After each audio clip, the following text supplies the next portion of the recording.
जय हिंद दोस्तों, मैं नवीन शर्मा आप सभी का स्वागत करता हूं। आशा करता हूं आप सब एकदम अच्छे हैं, एकदम बेहतरीन हैं। एक बार सारे प्यारे दोस्त बताएंगे आप सब कैसे हैं। उम्मीद करेंगे अच्छे होंगे, शानदार होंगे, बढ़िया होंगे।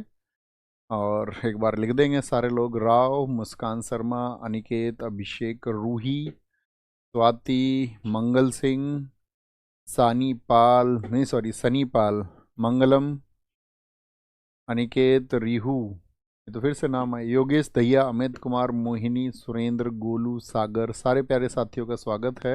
और दोस्त, हम लोग एक नया टॉपिक शुरू करने जा रहे हैं आज, मंदिर और घराने। ठीक है। अगर मैं आपसे बताऊं, इसमें घराने बहुत इंपॉर्टेंट टॉपिक है। एसएससी का सबसे हिट टॉपिक है, इस पे सबसे विशेष नज़र आपको रखनी पड़ेगी। ठीक है।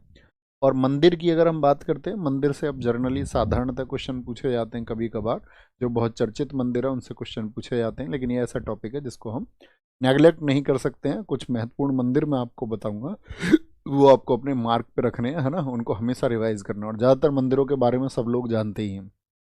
ठीक है। तो आज ऐसे समझो, क्लास में हाथ जोड़ के बैठ जाओ और मैं फ्री में आपको मंदिरों के दर्शन कराने जा रहा हूँ, तो थैंक यू जरूर बोलना, है ना। चलो जी, आराम से सुनेंगे। भारत में 3 सामान्य मंदिर वास्तुकला हैं। जैसे कि मंदिर वास्तुकला का मतलब मंदिर कैसे बनाए जाते हैं, जो टेम्पल आर्किटेक्चर है। तो आप देखोगे, एक तो उत्तर भारत के मंदिर हैं, एक आपका दक्षिण भारत के मंदिर है। साउथ के टेम्पल कैसे होते हैं, बहुमंजिला होते हैं, नहीं होते, कई कई मंजिल के, है ना, कई कई स्टोरीज के होते हैं। और भारत के जो उत्तर भारत है, नॉर्थ इंडिया में टेम्पल बहुत ऊंचे नहीं होते हैं, जानते हैं ना। तो क्या बोलेंगे, भारत में 3 सामान्य मंदिर हैं। तो जो हिमालय और विंध्याचल के बीच में, हिमालय कहाँ है, नॉर्थ इंडिया में, विंध्याचल मिड इंडिया में, यानी हम कह सकते हैं नॉर्थ इंडिया में। उत्तर भारत में जो टेम्पल हैं उनको बोला जाता है कि वो किस स्टाइल के हैं, नागर स्टाइल के, नागर शैली के। द्रविड़, दक्षिण को ही हम द्रविड़ बोलते हैं। तो दक्षिण भारत में जो ऊंचे मंदिर होते हैं वो कैसे हैं, वो द्रविड़ शैली के हैं। अगर इन दोनों को मिला दिया जाए तो कौन सी शैली बनती है, बेसर शैली। यानी बेसर शैली नागर और द्रविड़ शैली का मिश्रण है। अगर कभी भी क्वेश्चन पूछा जाएगा, एग्जाम में बहुत पूछा जाता है कि मिश्रित शैली कौन सी है, तो वो बेसर शैली है।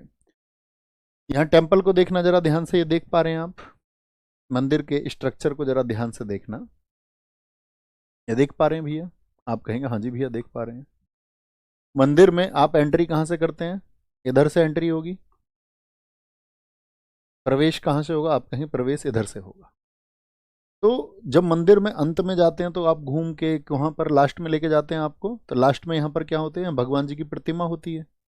और जहाँ पर भगवान जी की प्रतिमा होती है उसी को बोलते हैं गर्भगृह। क्या बोलते हैं, इसको बोला जाता है गर्भगृह। भाई गर्भ किसको कहते हैं, गर्भ का मतलब जहाँ से बच्चे का जन्म होता हो। तो ऐसे ही मंदिर में ईश्वर जहाँ पर हैं तो वो गर्भगृह है। गर्भगृह के टॉप पर सबसे ऊपर क्या होता है, कलश। पूजा में भी इस्तेमाल होता है कलश या नहीं होता, आप कहेंगे हाँ जी, कलश होता है। कलश के नीचे होता है, जिस पर कलश टिका होता है उसको बोलते हैं आमलक। सबसे ऊपर क्या होगा, कलश, फिर आमलक। आमलक जिस पर टिका होता है उस स्ट्रक्चर को बोलते हैं शिखर। शिखर। शिखर से कम नीचा होता है मंडप। ये क्या है, ये मंडप होता है, ये मंडप है, मंडप। और मंडप के आगे होता है अर्ध मंडप। यहां पर क्या होता है, अर्ध मंडप। बात क्लियर है, आंखें बंद करो, इमेजिन करो एक बार। सबसे ऊपर क्या होगा, कलश। कलश के नीचे क्या होगा, कलश से नीचे की तरफ आपका जिस पर कलश टिका हुआ रहेगा आप कहेंगे वो आमलक है। आमलक जिस पर टिका हुआ है वो शिखर है। और सबसे नीचे क्या है, जहां मुख्य देवता की प्रतिमा रखी रहती है, यहाँ पर कौन होते हैं, यहाँ पर आपका मूर्ति होती है, मूर्ति मंदिर में, गर्भगृह। उससे आगे आपका मंडप होगा, जहाँ पर लोग पीछे जाके यहाँ के इकट्ठा होते हैं। और एंट्री गेट क्या है, वो अर्ध मंडप है। हम सब करें, बात क्लियर है, बात क्लियर है भैया। नोट्स में कुछ भी अगर नया होता है करंट अफेयर्स का, मैं ऐड कर लेता हूँ, सच में अच्छी बात है दोस्त, आप एक अच्छे छात्र हैं। इतना अच्छा सब छात्र हो जाए तो बढ़िया बात है ना, करना चाहिए हमेशा। देखो, स्टूडेंट, अच्छे स्टूडेंट का क्या मतलब होता है कि पहली एक लेयर में वो पढ़े बेसिक चीज़ों को, कि भैया ये महत्वपूर्ण बताए, ये चीज़ें इंपॉर्टेंट है। एक तो ये कि एग्जाम टाइम आपके पास में आ गया हो एकदम से, तो ऐसा तो है नहीं। तो एक बार से कुछ चीज़ें ऐसी होंगी जिनको आप भूल जाओगे, कुछ चीज़ें ऐसी लगेंगी आपको यार इंपॉर्टेंट नहीं है, छोड़ देते, छोड़ना नहीं है। आराम से पढ़ते हुए चलो, धैर्य के साथ में। जब आप सारे विषयों को थोड़ा थोड़ा पढ़ चुके होगे, यानी बेसिक जान लिया आपने, और बेसिक से थोड़ा बहुत ज़्यादा ही जान लिया। फिर इसके बाद में होते हैं प्रैक्टिस सेट्स। 2.0 बैच आएगा, आपको लगता है कोई टॉपिक मेरा वहाँ क्लियर नहीं था, उससे पढ़ लो, आपको फ्री मिलेगा, आपको पैसे भी खर्च नहीं करने हैं। मैं जब प्रैक्टिस सेशन लेके आऊँगा, किस फैक्ट में क्या रह गया है और अब छोड़ने वाला क्या है, उस सबको छोड़ करके वो मैं कराऊंगा। तो एक लेवल होता है तैयारी का, ठीक है, एक लेयर से तैयारी होती है। इन लेयर में से कोई एक को पकड़ेगा, बोलेगा 2.0 करूंगा मैं तो, एक बोलेगा नहीं मैं तो सिर्फ कोर्स करूंगा, एक बोलेगा मैं तो सिर्फ प्रैक्टिस सेट करूंगा। किसी का फायदा नहीं, वो फिर बार बार सिलेक्शन के लिए संघर्ष करते रहते हैं। तो अच्छे स्टूडेंट बनिए, अभी थ्योरी चल रही है, एक बार बेसिक प्लस जान लीजिए, ठीक है। 2.0 आएगा, कुछ टॉपिक्स को देख करके अपना हाँ हम इसको करेंगे, और फिर आपका प्रैक्टिस सेशन, ठीक है। भैया मैं ड्राइवर के लिए करता हूँ क्लासेस, अच्छी बात है। मंदिरों के प्रमुख भाग क्या बताया, गर्भगृह, मंदिर का सबसे भीतरी भाग जहां देवता की मूर्ति रखी जाती है। The innermost part of a temple where the idol of deity is kept. महामंडप, मंदिर का सबसे बड़ा भाग भीतर। अंतराल, गर्भगृह और मंडप के बीच में छोटा क्षेत्र। गर्भगृह और मंडप के बीच में ये छोटा क्षेत्र, ये क्या है, अंतराल। अंतराल तो वैसे भी गैप को बोलते हैं, अंतराल, सॉरी अंतराल। आमलक क्या हो गया, यह शिखर पर स्थित होता है। कलश, कलश के नीचे आमलक, आमलक के नीचे शिखर, ठीक है। गोपुरम, विशाल प्रवेश द्वार स्तंभ, गोपुरम होता है आपका विशाल प्रवेश द्वार, ठीक है। और विमान, मंदिर की मुख्य मीनार का रूप। अब देखना, मीनार जो हमने बताई आपको, इसमें मुख्य रूप कहां पर है, जहां पर देवता रखे हुए हैं। तो मीनार देखना इसको, इसको ये आगे से एरोप्लेन की तरह है या नहीं है, आगे से एरोप्लेन की तरह है या नहीं है, तो इस सारे को ही हम कहते हैं आपका विमान। मुख्य भाग होता है मंदिर का, क्या बोलेंगे, एक जहाज की तरह है, जैसे जहाज की शेप होती है उड़ने वाले एरोप्लेन की, जी भैया, तो विमान हो गया। तो क्या बोलेंगे इसको कि भैया मंदिर की जो मुख्य मीनार है, जो मेन टावर है, मेन टावर को क्या बोलते हैं, विमान। गोपुरम क्या हो गया, जो प्रवेश द्वार है, यानी कि प्रवेश द्वार कौन सा बताया मैंने, इधर से ही, तो ये क्या हो जाएगा आपका गोपुरम। गोपुरम, ये मंदिर के कुछ हिस्से हैं, इसमें सबसे इंपॉर्टेंट गोपुरम से क्वेश्चन पूछे जाते हैं। गोपुरम प्रवेश द्वार है। विमान क्या होता है, तो क्या बोलोगे, मेन टावर है, मुख्य, मेन टावर अर्थात मुख्य, मुख्य मीनार है। बात क्लियर है, आगे। उत्तर भारत के मंदिर, पहले उत्तर भारत के पढ़ेंगे, फिर दक्षिण भारत के पढ़ेंगे, ठीक है। दक्षिण भारत के पढ़ेंगे। यहां पर देखें भैया, इन सब की ट्रिक्स बना दिया करो ना बेटा, हर चीज की ट्रिक्स नहीं होती है। शुरुआत के लगभग 10 चैप्टर हमने ट्रिक्स से पढ़े या नहीं पढ़े, आप बताओ मुझे। तो जिनमें ट्रिक्स पॉसिबल है उन्हीं में ट्रिक्स बनाएंगे, जहां ट्रिक्स पॉसिबल ही नहीं। अब बताओ आपको मैं मंदिरों में ट्रिक्स बता दूं हर मंदिर की, अब मुझे पता है ना कहाँ ट्रिक्स काम करेंगी, है ना। आपने अभी तैयारी शुरू की होगी शायद, आप ऐसा बोलते हैं। जो बच्चा पुराना हो चुका होता है थोड़ा, 6 महीने साल, वो जानता है हर जगह ट्रिक्स नहीं अप्लाई हो सकती हैं बच्चों। हर जगह ट्रिक्स अपनाओगे तो कुछ भी याद नहीं रहेगा, फिर तो बस मतलब खाना पूर्ति के लिए पढ़ रहे हो, ये हो जाएगा। आगे आएंगे। उत्तर भारत के प्रमुख मंदिर, नॉर्थ इंडिया के टेम्पल, जम्मू कश्मीर, वैष्णो देवी सब जानते हैं, हाथ जोड़ के बैठ जाओ, नाम बस पढ़ते चलो। वैष्णो देवी, रणवीरेश्वर मंदिर है, महाराजा रणवीर सिंह ने बनाया था, तो यहाँ से शुरू करेंगे और ऐसे चलेंगे जब टेम्पल रहेंगे। अमरनाथ गुफा दिख रहे हैं, बाबा बर्फानी, कहाँ पर है बाबा बर्फानी, ये आपका अमरनाथ गुफा जम्मू कश्मीर में। रघुनाथ मंदिर महाराजा गुलाब सिंह ने बनवाया था। खीर भवानी, कश्मीर के ऊपर बोलते हैं ना, खीर मांगोगे तो चीर देंगे, तो खीर भवानी टेम्पल कहाँ पर है, ये आपका कश्मीर में है। मार्तंड सूर्य मंदिर इंपोर्टेंट है, अशोक के पुत्र, वहां एक शासक थे अशोक, उनके पुत्र आपका जलूका ने बनवाया, ठीक है। कारकोट राजवंश के तीसरे शासक, जिनको हम बोलते ललितादित्य मुक्तपीड के नाम से भी जानते हैं, उन्होंने ये बनवाया। अब इंपॉर्टेंट बात क्या है, सूर्य मंदिर बहुत कम है भारत में, ठीक है। जैसे सूर्य मंदिर आगे आएंगे, हम आगे आगे पढ़ाएंगे आपको, एक तो मोढेरा का सूर्य मंदिर आएगा, तब मैं आपसे पूछूंगा मार्तंड सूर्य मंदिर कहाँ था, और एक आएगा आपका कोणार्क का सूर्य मंदिर। तो सबसे चर्चित तो भारत में कोणार्क ही है, ब्लैक पैगोडा इसको बोलते हैं। कोणार्क सूर्य मंदिर कितने रुपए के नोट पर आपने देखा है, तो ये तो बहुत अच्छा है, ठीक है ना, इससे तो बहुत क्वेश्चन आते हैं। अभी आगे आएगा मोढेरा का भी सूर्य मंदिर आपका गुजरात में, ये उड़ीसा में है। तो जो चीजें चर्चित रहेंगी उनको फोकस पे रखना है। लद्दाख, लद्दाख का साथी आपका रिंचेन सांगपो अलसी सेवक मंदिर है। मंजूश्री, अब इसको क्या याद करना है भैया, जो मैं बोलूँ वो याद करना है। मंजूश्री मंदिर जहीलाल खांग बोलते हैं, चंबा मंदिर ये साथी बुमडे द्वारा, पलदान लुमो मंदिर, सेरजांग टेम्पल कहाँ पर है, सेरजांग लद्दाख में, भूलना नहीं है। कौन सा, सेरजांग को याद रखें, बाकी बस पढ़ते चले कौन सा टेम्पल कहाँ पर है। हिमाचल प्रदेश में साथी आपका ज्वालामुखी का टेम्पल बहुत इंपॉर्टेंट है, ठीक है। माँ चिंतापूर्णा देवी, चिंतपूर्णा नहीं चिंतपूर्णी देवी, माँ चिंतापूर्णा देवी है। श्री हनुमान जाखू मंदिर बहुत महत्वपूर्ण है, ठीक है। आपका अगर बोले संकट मोचन मंदिर तो हनुमान जी और संकट मोचन एक ही जगह हो गए।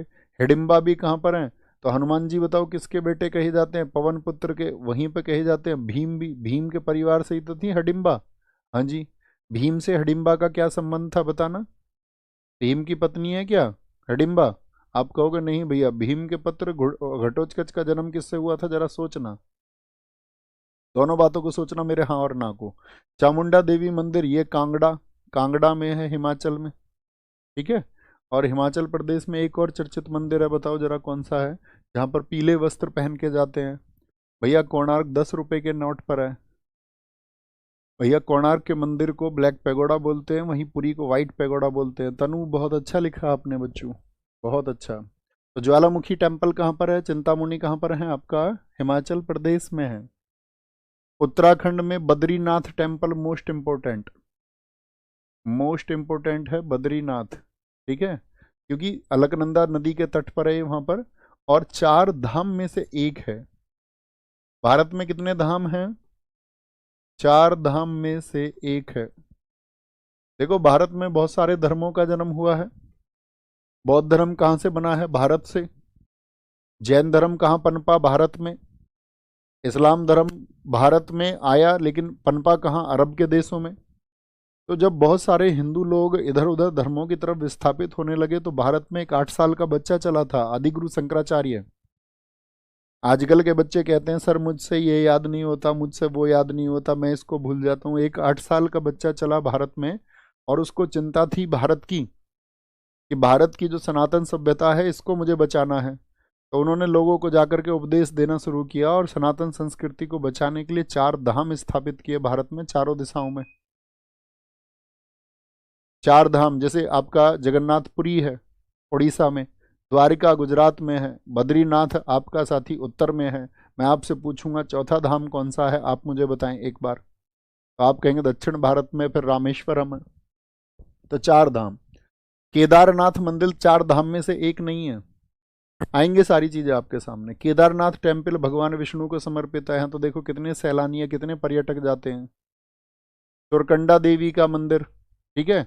केदारनाथ ये क्या बोलोगे, भगवान विष्णु नहीं, भगवान शिव को समर्पित है केदारनाथ, भगवान शिव को समर्पित है, भगवान शिव को, ये लिखना, ठीक है। सुरकंडा देवी का टेम्पल भी किनको है, भगवान शिव को समर्पित है। बच्चों इनको करेक्ट कर लिया करो। गंगोत्री मंदिर, गंगोत्री कहाँ, जहाँ से गंगा जी निकलती हैं, तो उत्तराखंड में ही है, ठीक है।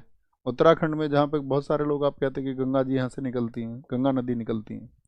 मनसा देवी, जितनी भी देवी हैं, मनसा देवी हो, नंदा देवी हो, नैना देवी हो, उत्तर भारत के तो शायद प्रत्येक व्यक्ति, आज हमारा जो क्लास है बच्चा वो नॉर्थ इंडिया का ज़्यादा है, तो उन सब ने मंदिर सुने होंगे।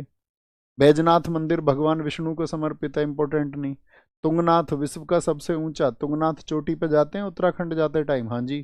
तुंगनाथ टेम्पल कहाँ पर है, उत्तराखंड में ही है। ये बताइए मैंने आपको भारत के 4 धाम, इनको देखिए। रामेश्वरम है, एक गुजरात में द्वारिका है, जहाँ पर भगवान कृष्ण भी गए थे, रहते थे वो वहाँ पर, जब गोकुल को छोड़ के गए तो द्वारिका ही गए थे। और आपका बद्रीनाथ, आदिगुरु शंकराचार्य, इनका जन्म हुआ था कलाडी केरल में। इन्होंने कहा अद्वैतवाद, यानी चीजें अलग नहीं है, अद्वैत, चीजें दो नहीं है, चीजें एक हैं। बद्रीनाथ उत्तराखंड, जहाँ पर इन्होंने जो मठ बनाया उसको कहा ज्योतिर्मठ। अभी अगर आपने न्यूज़ पढ़ी हो, कुछ टाइम पहले आपने एक न्यूज़ आई थी, खबरों में बहुत चर्चित रही थी, हर अखबार में सब जगह, जोशी मठ खिसक रहा है। जोशी मठ को वहाँ लोगों ने इतने होटल बना लिए, तो वो जोशी मठ इसी को कहा जाता है दोस्त, ज्योतिर्मठ को ही। सुना था आपने नाम, हाँ या ना, बोलो भाई। भैया जीएस की बुक इंग्लिश में क्यों नहीं दी, इंग्लिश में आ चुकी है दोस्त, स्टैटिक जी के। देखो प्रैक्टिस के लिए बुक चाहिए तो जीएस निधि से बेस्ट ऑप्शन आपके लिए कोई नहीं हो सकता। अगर प्रैक्टिस के लिए, पीवाईक्यू के लिए आपको बुक चाहिए, प्रीवियस ईयर पैटर्न देखना है, एसएससी के पैटर्न पे पकड़ बनानी है, तो मैं सिंगल स्टेटमेंट में यही कहूँगा, मेरी खुद की नज़र में तैयार की गई बुक है। आप देखोगे आपका दिल खुश हो जाएगा कि हाँ, मतलब इसके अलावा पीवाई की, और ऐसा नहीं कि सिर्फ क्वेश्चन लिख दिए हैं, बहुत अच्छे से पैटर्न से उसमें व्याख्या लिखी गई है। तो अगर बुक चाहिए तो आप उससे आप पढ़ें। जिन साथियों को बुक से पढ़ने की बात होती है उनके लिए। पुरी में गोवर्धन मठ है, द्वारका में शारदा मठ बनाया। द्वारका में क्या बनाया? सार। द्वार से याद रखो सार, आर आर। क्या बोलेंगे? पुरी में गोवर्धन, ठीक है, क्या बोलोगे? पूरा गोवर्धन। बद्रीनाथ जोशी मठ, ठीक है। रामेश्वरम में कौन सा मठ है? वो वेदांत है। अब रामेश्वरम कहाँ पर पड़ता है? भारत में, तमिलनाडु में। तो याद रख लो, भारत की सीमाओं का इधर हो जाता है अंत, इधर है वेदांत। ऐसे रिलेट कर लिया करो। भारत में 12 ज्योतिर्लिंग है। ज्योतिर्लिंग का संबंध मुझे बताओ किस ईश्वर से है? ज्योतिर्लिंग, तो क्या बोलेंगे? ज्योतिर्लिंग आपका किसको समर्पित? भगवान शिव को। तो एक तो केदारनाथ ही हो गए अभी, उत्तराखंड में बहुत इंपॉर्टेंट है। जैसे यहां पर मैं पुट करूं, वहां पर देखना, महाकालेश्वर सुने हैं? एमपी में। कहां पर है महाकालेश्वर? भैया महाकालेश्वर उज्जैन में है। कहते हैं कि यहाँ जाने पर आपका जो है अकाल मृत्यु का भय कट जाता है, ऐसी है ना आपका प्राचीन कथाएं। ओंकारेश्वर भी कहाँ पर है? तो दोनों पास में। यहाँ पर क्या है? क्योंकि यहाँ पर ओम की आकृति है, ओम की आकृति में है, तो यहाँ ओंकारेश्वर कहा जाता है। रामेश्वरम एक धाम भी है और ज्योतिर्लिंग भी है, टोटल 12 ज्योतिर्लिंग है। महाराष्ट्र के पर आ जाओ, त्र्यंबकेश्वर। त्र्यंबक पहाड़ी कहाँ पर है? महाराष्ट्र में, नासिक के पास में। घुमरेश्वर कहाँ पर है? महाराष्ट्र में है, महाराष्ट्र में, ठीक है। वैद्यनाथ कहाँ पर है? झारखंड में। यूपी में अकेले हैं आपका बाबा विश्वनाथ, यूपी में। भीमा शंकर भी महाराष्ट्र में। इसमें सबसे ज्यादा पूछे जाते हैं भीमा शंकर, बाबा विश्वनाथ। सोमनाथ हम सब जानते हैं, गजनवी का 16वां आक्रमण 1025 में इसी प्रसिद्ध सोमनाथ मंदिर पर हुआ, ठीक है। एक आपसे पूछे जाएंगे महाकालेश्वर, महाकालेश्वर। और एक आपका क्या बोलेंगे इसमें, जो केदारनाथ है, यहां से इंपॉर्टेंट क्वेश्चन आता है। तो ये सब क्या है भैया? बाबा विश्वनाथ मंदिर के पास में हमारा घर है, बहुत अच्छी बात है भैया। आदिगुरु शंकराचार्य ने 32 वर्ष की उम्र में समाधि ली थी। हाँ जी, अब सोचो ना, 8 वर्ष के चले यार, भारत को संगठित करते हुए। 32 वर्ष कितनी आयु होती है? कुछ भी नहीं होती, है ना। तो या तो जीवन में बहुत सारे लोग हैं जो बहाने बनाते हैं, या बहुत सारे लोग ऐसे हैं जो कुछ करके दिखाते हैं। व्यक्ति व्यक्ति पर निर्भर होता, हर व्यक्ति चमत्कार नहीं कर सकता, हर व्यक्ति योग्य भी नहीं हो सकता, यह भी हमें स्वीकार करना होगा, ठीक है। और सिर्फ पढ़ लिख लेना थोड़ा बहुत वो योग्यता भी नहीं हो जाती। कुछ देश में, मतलब देश में क्या, ब्रह्मांड में कुछ लोग विरले ही पैदा होते हैं।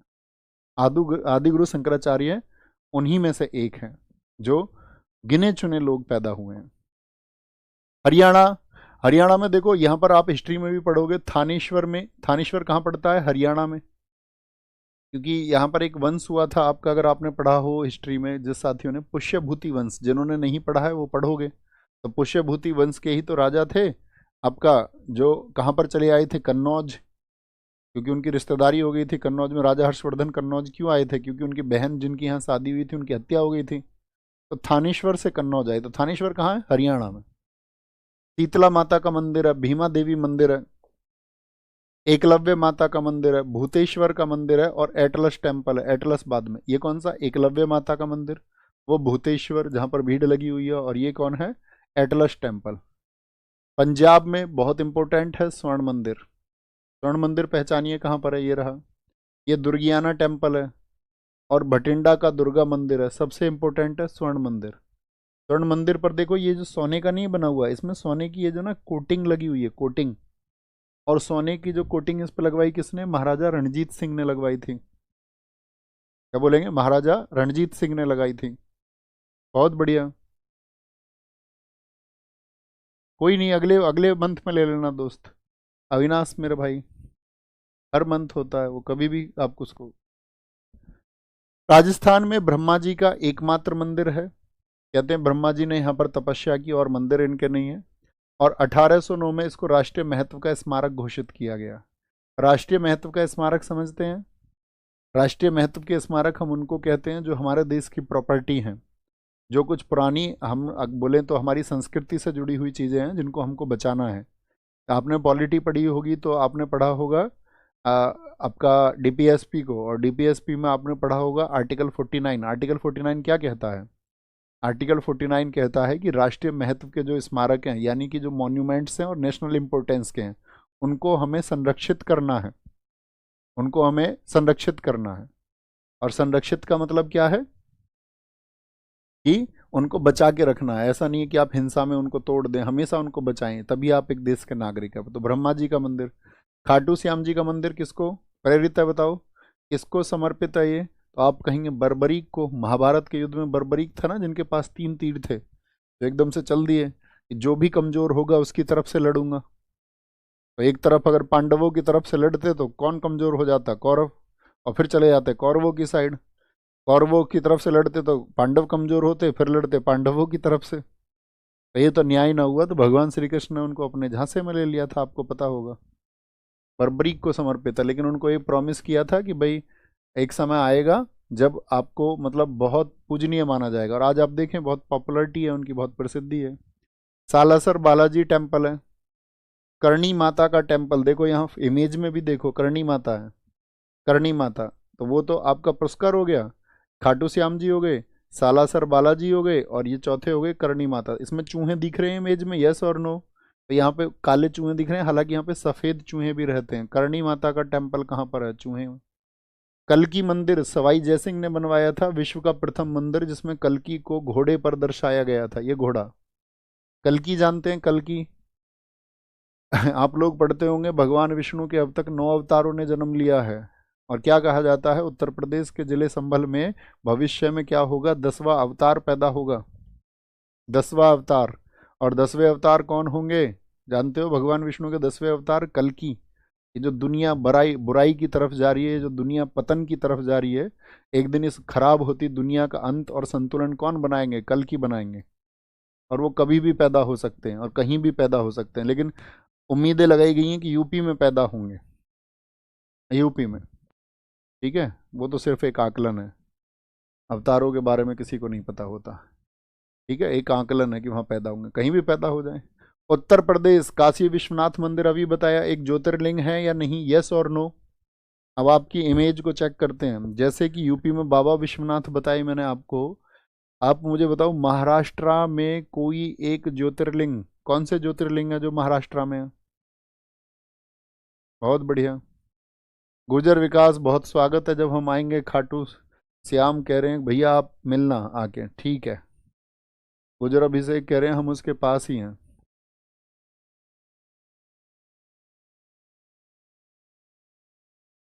बोलो जी।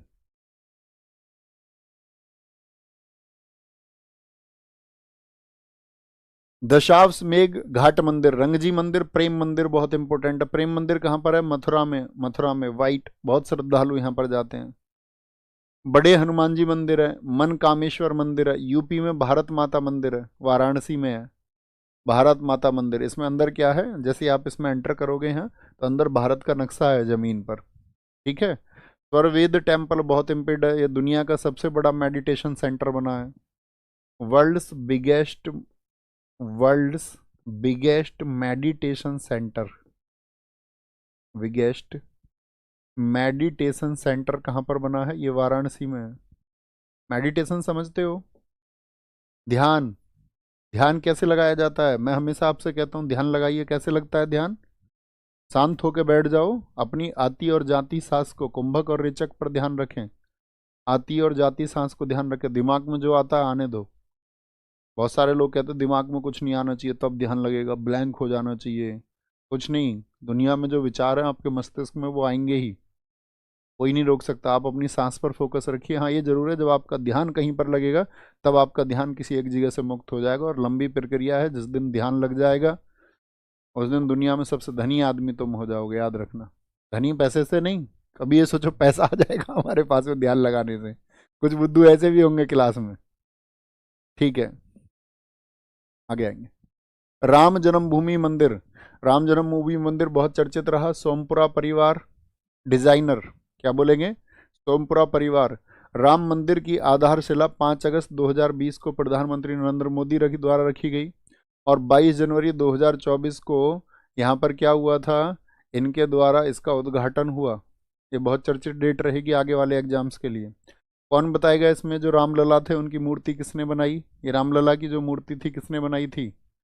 अयोध्या के रामलला की छवि एक विशेष पूजा के बीच में रामलला की मूर्ति मंदिर के गर्भगृह में श्रद्धापूर्वक स्थापित की गई।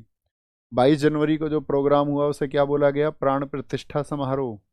पीले कपड़ों में, उधर राइट साइड में देख सकते हैं आप, पीले कपड़ों से ढके रामलला को अनावरण किया गया। और मैसूर के, यहाँ पे एक बात याद रखनी है आपको, अरुण योगीराज ने इसको तैयार किया, ठीक है, अरुण योगीराज ने। और भगवान राम को 5 वर्षीय रूप में दिखाया गया। जलाभिषेक के लिए 155 नदियों का जल लाया गया।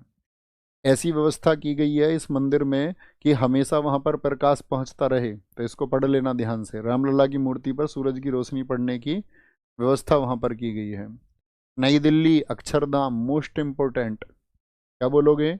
भगवान स्वामी नारायण नई दिल्ली, तो इनको बोलते हैं अक्षरधाम। और ये कौन है? भारत का सबसे बड़ा, क्या बोलोगे? या भारत का बोल दे या दुनिया का। स्वामी नारायण अक्षरधाम दुनिया का सबसे बड़ा व्यापक हिंदू मंदिर है, ठीक है। एक कंबोडिया में था, उससे भी बड़ा अब हो गया। इसकी लंबाई चौड़ाई ऊंचाई मत याद रखने लगना भैया। उद्घाटन कब हुआ था इसका? 2005 से। झंडेवालान दिल्ली वाले जानते होंगे, झंडेवालान मेट्रो स्टेशन है जहाँ पर, तो वहाँ पर झंडेवालान हनुमान मंदिर भी है। कहाँ पर है? नई दिल्ली में। बिड़ला मंदिर नई दिल्ली में। लोटस टेम्पल जो कि साथी किससे है? बहाई संप्रदाय से। कमल मंदिर भी कहा जाता है। माँ कालका जी का मंदिर कहाँ पर है? ये भी आपका दिल्ली में है। महाबोधि मंदिर, मुझे बताइए, महाबोधि मंदिर मैंने कहा था यूनेस्को की एक साइट है, वो बहुत इंपॉर्टेंट क्वेश्चन है, बहुत इंपॉर्टेंट क्वेश्चन है, ठीक है, ध्यान से बताएंगे भैया। तो क्या बोलेंगे? वो एक यूनेस्को की साइट किस वर्ष में बनी थी? तो बौद्ध धर्म का महाबोधि। महात्मा बुद्ध को ज्ञान ज्ञान कहाँ पर प्राप्त हुआ था? तो आप कहेंगे उनको भैया आपका ज्ञान जो प्राप्त हुआ वो बोध गया में प्राप्त हुआ है ना, तो वहीं पर है ये। पाटन देवी मंदिर, जल मंदिर, और यहाँ पर चर्चित आ गया सुमेरा का सूर्य मंदिर कहाँ पर है? तो पूछेंगे बिहार में कहेंगे। विष्णु पद मंदिर कहाँ पर है भैया? बिहार में है। विष्णु के पद याद रख लेना, और आपका सुमेरा, और साथ में महाबोधि, ठीक है। ऐसे कुछ कैसे भी याद रख लो। अब तुम ट्रिक्स भी बनाना चाहो तो बना लेना अपनी, वो आपकी मर्जी है कि महाबुद्धू आदमी का भी कभी कभी ब्याह हो जाता है, याद रख लेना। मध्य प्रदेश, अभी बताया ओंकारेश्वर, ओम की आकृति की है, ज्योतिर्लिंग है। महाकालेश्वर, ओम त्र्यंबकम यजामहे सुगंधि पुष्टिवर्धनम, महाकालेश्वर ज्योतिर्लिंग। सास बहू का मंदिर भी है यहाँ पर। 64 योगिनी मंदिर, देखो ये क्यों चर्चित है?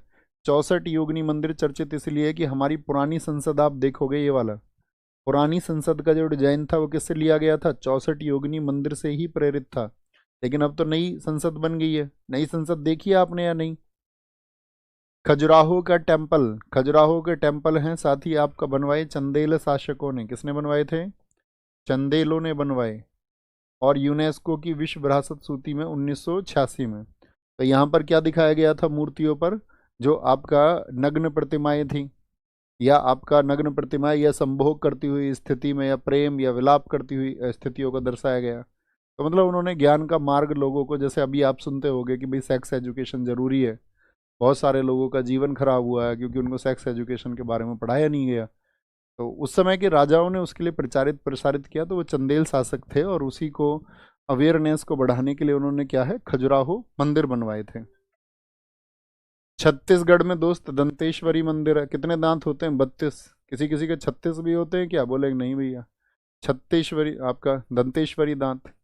माँ बमलेश्वरी, ऐश्वरी नाम के मंदिर है यहाँ पर। माँ बमलेश्वरी, कई बार एसएससी ने पूछे माँ बमलेश्वरी टेम्पल को, तो क्या बोलेंगे? दंतेश्वरी हो गए आपका, फिर चंद्रहासिनी हो गए, और ये माँ बमलेश्वरी टेम्पल हो गया, छत्तीसगढ़ में है। झारखंड में वैद्यनाथ मंदिर क्या है? ये भैया एक ज्योतिर्लिंग है। ज्योतिर्लिंग बताए थे, यस और नो? ज्योतिर्लिंग है। नौलखा टेम्पल है। हल्दी घाटी का मंदिर बहुत बच्चे गलत करते हैं। ये क्वेश्चन जो है एक बार तो आपका आया था कहाँ पर? मध्य प्रदेश पुलिस के एग्जाम में। तो मध्य प्रदेश पुलिस में पूछा गया था हल्दी घाटी मंदिर कहाँ पर, और ऑप्शन में रखा गया हरियाणा भी। तो हरियाणा भी रखा गया तो फिर क्या होगा? तो बच्चे हल्दी घाटी को क्या समझते हैं? ऐसे हरियाणा की तरफ ही होगा, लेकिन हल्दी घाटी का मंदिर कहाँ पर है? झारखंड में है। उग्र तारा टेम्पल झारखंड में है, झारखंड में है। यहाँ से हमारे साउथ के टेम्पल शुरू होते हैं। तो साउथ के टेम्पल एक क्लास में पढ़ेंगे अलग से, नेक्स्ट क्लास में। आज हमने नॉर्थ के जो टेम्पल आपके सामने प्रदर्शित किए हैं उनको एक बार पढ़ना है। कितने मैंने धाम बताए आपको? 4। ठीक है। 12 ज्योतिर्लिंग आपको बताए। और ऐसे ही हमारे जो भारत में चर्चित मंदिरों में आते 51 शक्तिपीठ। 51 शक्तिपीठ जानते हो ना? भगवान शिव की पत्नी कौन थी? तो आप कहेंगे माँ सती थी। तो उनके पिता ने एक बार यज्ञ में नहीं बुलाया भगवान शिव को। उन्होंने क्यों नहीं बुलाया था भगवान शिव को? राजा दक्ष ने। उन्होंने इसलिए नहीं बुलाया था, एक बार सभा में भगवान शिव उनके सामने खड़े नहीं हुए, तो वो भी थोड़ी सी ईर्ष्या उनसे कर गए। लेकिन जब माँ सती को पता चला मेरे पति यानी भगवान भोलेनाथ को नहीं बुलाया गया है, तो कहते हैं कि जो जो यज्ञ उन्होंने आयोजित किया हुआ था जिसमें निमंत्रण उनको नहीं दिया गया भगवान शिव को, तो वो उसमें जा कूदी। भगवान शिव को जैसे ही पता चला तो वो उनके शरीर को लेकर के सारे में घूमे। तो कहीं पर कहते हैं उनके कुंडल गिरे, कहीं पर उनके हाथ की उंगलियां गिरी उनके जले शरीर से, कहीं पर उनके सिर का मुकुट गिरा। तो वो 51 जगह हैं कुल, वहाँ पर 51 शक्तिपीठ हैं। तो ये धारणाएं हैं सब, है ना, जो बनाई गई हैं या लिखी गई हैं, जिसके बारे में हम ये कहते हैं कि भाई हमारे प्राचीन ग्रंथ हैं। और हाँ, बहुत सारे लोग उस पर विश्वास करते हैं, बहुत सारे लोग उस पर विश्वास नहीं करते हैं। ठीक है। क्योंकि कहता हूँ ना मैं आपसे, आस्था से बड़ी तो कोई चीज़ नहीं होती, है ना। आस्था में तो व्यक्ति सब कुछ करता है, और जो अनास्थावान होता है वो कुछ भी नहीं करता। तो व्यक्ति का अपने निजी जीवन के चुनाव हैं, वह कैसा होता है, आस्तिक होता है, नास्तिक होता है, जैसा भी हो चाहे। ठीक है। वो आपके निजी चुनाव हैं। तो यहाँ से साउथ के टेम्पल पढ़ेंगे और अच्छे से होली को सेलिब्रेट करें। मैं पहले भी कह चुका हूँ, अब क्लासेस आपकी फेस्टिवल के बाद में होंगी, क्योंकि दोस्त स्टाफ सारा चला जाएगा आज ही, है ना। दरअसल में भेजने की बात तो कल थी, लेकिन आज सब लोगों ने बोला जी हमें तो जान, बहुत बहुत दूर के लोग भी हैं स्टाफ में, मान के चलो कुछ बिहार के बच्चे हैं, कुछ कहीं जाएंगे आपका, कोई झारखंड जाएगा, कोई आपका यूपी में जाएगा। ठीक है। तो उन्होंने कहा आज ही जाने दो। और फिर आपका, आप जानते ही हैं कि भाई सेलिब्रेशन को, होली आपका साल में आती है कभी कभार, तो आपको भी अच्छे से मनानी चाहिए। ठीक है। फिर फ्रेश एनर्जी के साथ में वापस आना, सबको होली मनाने दो अच्छे से, और एकदम बैलेंस रखना चीज़ों को। ठीक है। और बहुत अच्छे से सेलिब्रेट करें। Happy Holi in advance. ख्याल रखें अपना, पढ़ते रहें, आगे बढ़ते रहें। Thank you. Take care.